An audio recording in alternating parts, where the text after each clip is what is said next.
občinstvo Svetega Duha z vami vsemi. Danes zgoduje sveti Ambrož, ki je škof in cerkveni učitelj. Živel je čisto na koncu 4. stoletja.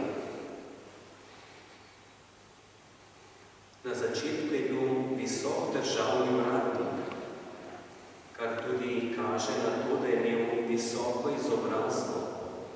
Posebnost pa je v tem, da je šele takrat, ko se je pripravljal na sveti krst, so ga ljudje že izbrali za škofa v Milanu.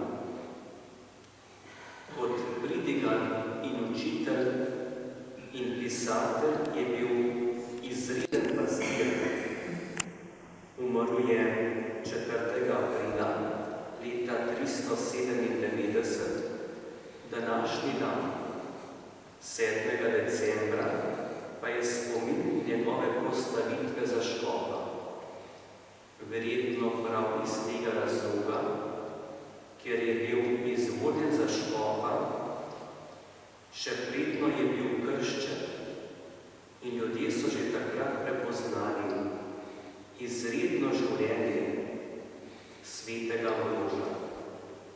Sveti Ambrož je tudi zavetnik čebelarjev in srečanje čebelarjev bo v soboto pri sveti maši.